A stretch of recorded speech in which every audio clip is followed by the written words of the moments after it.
തന്ത്രി കണ്ഠരർ രാജീവരുടെ ജാമ്യാപേക്ഷ കൊല്ലം വിജിലൻസ് കോടതി ഇന്ന് പരിഗണിക്കും. തന്ത്രി കണ്ഠരർ രാജീവരുടെ സാമ്പത്തിക ഇടപാടുകൾ സംബന്ധിച്ച വിശദമായ അന്വേഷണത്തിൽ എത്തിയിരിക്കുകയാണ് SIT. തിരുവല്ലയിലെ സ്വകാര്യ ബാങ്കിൽ നിക്ഷേപിച്ച് നഷ്ടപ്പെട്ട 2.5 കോടി രൂപയെക്കുറിച്ച് പരാതി നൽകാത്തതിൽ ദുരൂഹതയുണ്ടെന്ന നിഗമനത്തിൽ SIT എത്തിയിരുന്നു. കൂടുതൽ വിവരങ്ങളുമായി S. വിനീഷാണ് ചേരുന്നത്. വിനീഷ്, എന്താണ് ഇന്ന് പ്രതീക്ഷിക്കേണ്ടത്? അശ്വതി, ശബരിമല സ്വർണ്ണക്കള്ള കേസിൽ തന്ത്രി കണ്ഠരർ രാജീവരുടെ ജാമ്യാപേക്ഷയാണ് ഇന്ന് പരിഗണിക്കുക. കൊല്ലം വിജിലൻസ് കോടതിയാണ് ഈ ജാമ്യാപേക്ഷ പരിഗണിക്കുന്നത്. ഈ കട്ടളപ്പാളി കേസിലെ ജാമ്യാപേക്ഷയാണ് പരിഗണിക്കുക. ഈ ദ്വാരപാലക കേസിലും ജാമ്യാപേക്ഷ സമർപ്പിക്കുമെന്നാണ് നമുക്ക് അറിയാൻ കഴിയുന്നത്. ഒന്നാം പ്രതിയായ ഉണ്ണികൃഷ്ണൻ പോറ്റിയുമായി തന്ത്രിക്ക് അടുത്ത ബന്ധമാണ് ഉള്ളതെന്നും ഗൂഢാലോചനയിൽ പങ്കുണ്ടെന്നുമാണ് SIT കോടതിയെ അറിയിച്ചത്. എന്നാൽ സ്വർണ്ണക്കൊള്ളയിൽ തനിക്ക് പങ്കില്ല എന്നും താൻ ആചാരപരമായിട്ടാണ് പ്രവർത്തിച്ചതെന്നതടക്കമാണ് ഈ തന്ത്രിയുടെ വാദം. കേസിൽ മറ്റൊരു പ്രതിയായ റിമാൻഡിൽ കഴിയുന്ന മുൻ എക്സിക്യൂട്ടീവ് ഓഫീസർ സുധീഷ് കുമാറിന്റെ സ്വാഭാവിക ജാമ്യത്തിന് വേണ്ടി കോടതിയിൽ ജാമ്യഹർജി ഫയൽ ചെയ്യും. നാളെയാകും ഫയൽ ചെയ്യുക. അങ്ങനെയാണ് നമുക്കറിയാൻ കഴിയുന്നത്. എന്തായാലും ഈ കേസിൽ മുൻ അഡ്മിനിസ്ട്രേറ്റീവ് ഓഫീസറായിരുന്ന മുരാരി ബാബു സ്വാഭാവിക ജാമ്യം തേടി പുറത്തിറങ്ങിയിരുന്നു.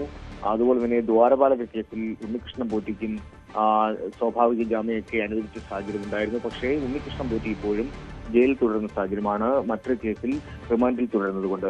അതേസമയം സ്വർണ്ണക്കൊള്ള കേസിൽ കുറ്റപത്രം സമർപ്പിക്കാത്തതിനെതിരെയും രൂക്ഷമായ വിമർശനം ഹൈക്കോടതിയുടെ ഭാഗത്തു നിന്ന് തന്നെ ഉണ്ടായിട്ടുണ്ടായിരുന്നു. ഇതൊരു ഗുരുതര വിഷയമാണെന്നും പ്രതികൾക്ക് എങ്ങനെ ഈ സ്വാഭാവിക ജാമ്യം ലഭിക്കുന്നു എന്നതടക്കമാണ് കോടതി നിരീക്ഷണം ഉണ്ടായത്. ഇത്തരം സാഹചര്യത്തിലാണ് ഈ തന്ത്രിയുടെ ജാമ്യാപേക്ഷ ഇന്ന് കോടതി പരിഗണിക്കുക. ഏകദേശം ഒരു 11 മണിക്ക് ശേഷമാകും ഇതിൽ കൂടുതൽ വ്യക്തത വരികയുള്ളൂ. എന്തായാലും ഇന്ന് തന്ത്രി ഈ കട്ടളപ്പാളി കേസിൽ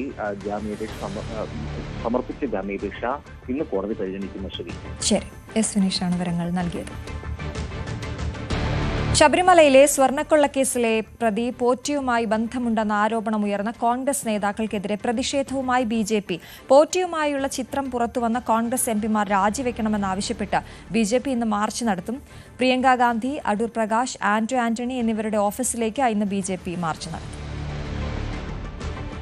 CPM മുൻ കണ്ണൂർ ജില്ലാ കമ്മിറ്റി അംഗം V. കുഞ്ഞികൃഷ്ണന്റെ വെളിപ്പെടുത്തലിൽ BJPയുടെ പ്രതിഷേധം.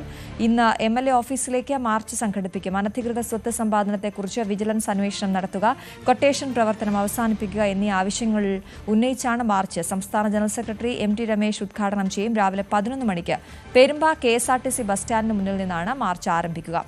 സംഘർഷ സാധ്യത കണക്കിലെടുത്ത് നിരവധി പോലീസുകാരെ സ്ഥലത്ത് വിന്യസിച്ചിട്ടുണ്ട്. NSS SNDP ഐക്യം പിരിച്ചതിൽ നിർണായക വെളിപ്പെടുത്തലുമായി സുകുമാരൻ നായരുടെ അഭിമുഖം. BJP സർക്കാരിൽ നിന്നും വെള്ളാപ്പള്ളി പത്മ അവാർഡ് വാങ്ങിയത് സംശയകരമാണ്. NSSുമായി ഐക്യം പ്രഖ്യാപിച്ചതിന് തൊട്ടു പിന്നാലെ അവാർഡ് വന്നത് ശുദ്ധമല്ലെന്ന് തോന്നിയെന്നും ഇതോടൊപ്പം NDA പ്രമുഖനെ ചർച്ചയ്ക്ക് നിയോഗിച്ചതും തരികിടയാണെന്നും മാതൃഭൂമി ദിനപത്രത്തിന് അനുവദിച്ച അഭിമുഖത്തിൽ സുകുമാരൻ നായർ പ്രതികരിച്ചു. G. ശ്രീജിത്താണ് വാർത്തയുടെ വിശദാംശങ്ങളുമായി ചേരുന്നത്. Sreejith, good morning. ഈ ഒരു ഐക്യം വേണ്ട എന്ന് വെച്ചതിന് പിന്നാലെ തന്നെ ഈ ചോദ്യം അന്ന് തന്നെ ആവർത്തിച്ചിരുന്നു മാധ്യമപ്രവർത്തകർ. എന്തുകൊണ്ട് പത്മ അവാർഡാണോ അതിന് പിന്നിൽ എന്നതടക്കമുള്ള കാര്യങ്ങൾ ഉണ്ടായിരുന്നു. പക്ഷെ അന്ന് അഭിനന്ദനമാണ് നൽകിയത് സുകുമാരൻ നായർ. ഇപ്പോൾ തുറന്നു പറച്ചിലുകളിലേക്ക് എത്തിയിരുന്നു.